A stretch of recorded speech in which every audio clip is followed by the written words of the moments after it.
Did you know that Africa was once home to empires that rivaled Rome in power and wealth? We're diving deep into the real story of Africa's forgotten empires, exploring common myths and uncovering the amazing civilizations that shaped the continent. Forget what you think you know. Let's start way back, around 3100 BCE, with ancient Egypt. Most people know about the pyramids, but Egypt was more than just pharaohs and tombs. It was a highly organized state, unified by a ruler tradition remembered as Nama, kicking off one of the longest-lasting civilizations in history. But Egypt wasn't alone. South of it, the kingdom of Kush, also known as Nubia, rose to challenge Egyptian power. By 656 BC, Kush had even ruled Egypt for a time.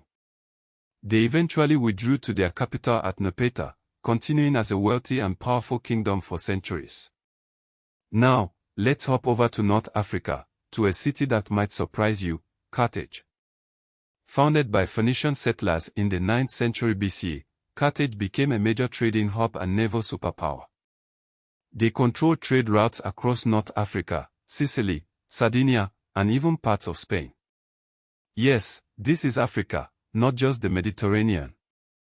Moving further south into West Africa, around 500 BC, the Nok people were thriving near the river Niger. These skilled farmers, potters, and metalworkers laid the foundation for later kingdoms in the region.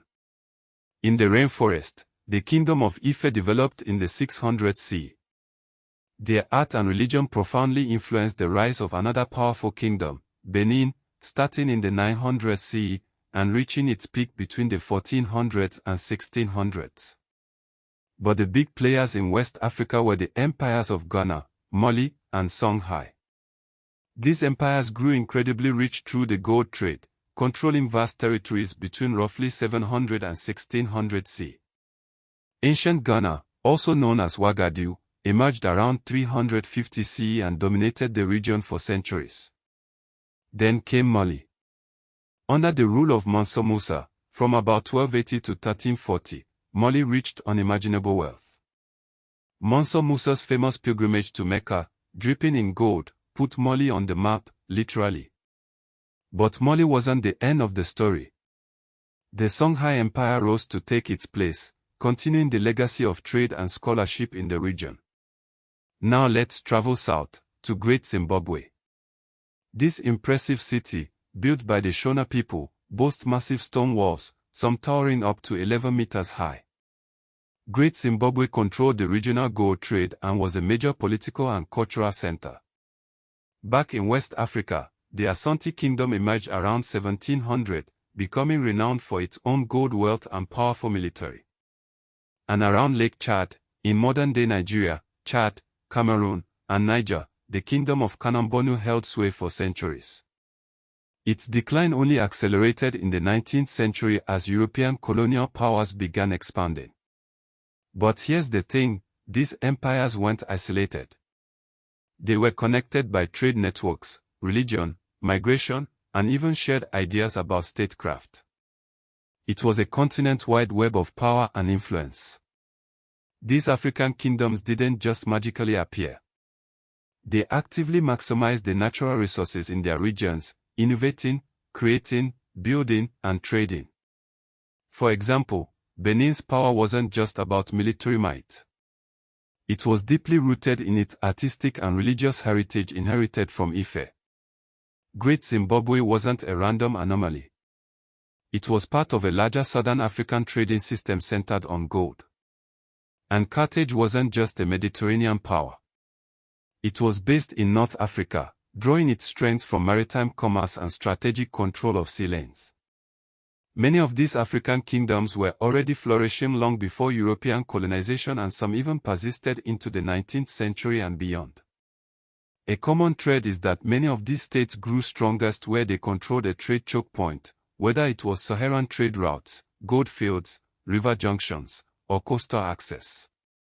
African empires were major players on the world stage, producing vast quantities of gold, salt, agricultural goods, metalwork, religious scholarship, and driving long-distance trade networks.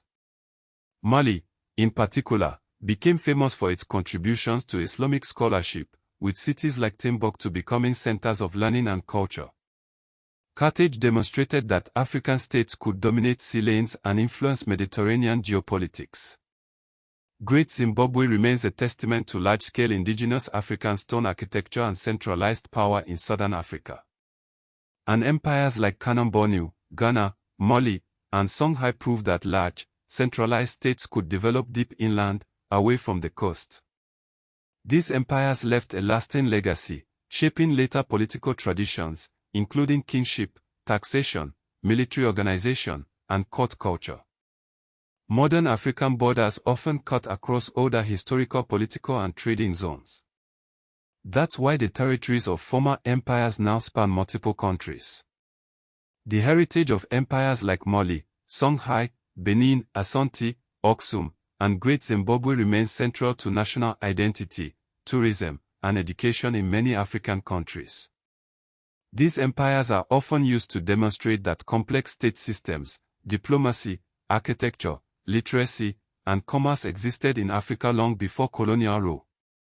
The survival of some kingdoms into the modern era, or their transformation into ceremonial monarchies, shows a direct link between pre-colonial political authority and present-day cultural institutions.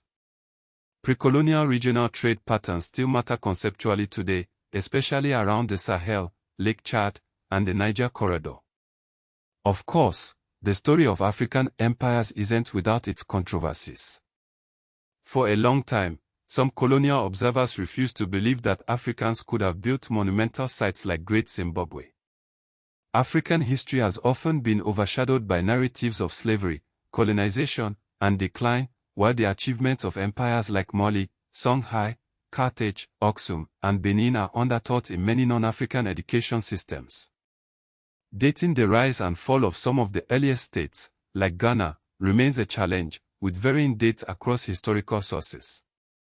It's also important to understand that outsiders sometimes imposed labels or minimized African political complexity, overemphasizing conquest while underplaying the importance of diplomacy, religion, administration, and trade. The destruction, looting, and dispersal of African cultural heritage has also limited what is widely known, particularly for Benin and other court-centered states. Africa's empires were so much more than just pyramids and stories of decline. They were vibrant, complex societies that shaped the continent and influenced the world. Let's remember their names, their achievements, and their enduring legacy. The real story of Africa is one of innovation, resilience, and greatness.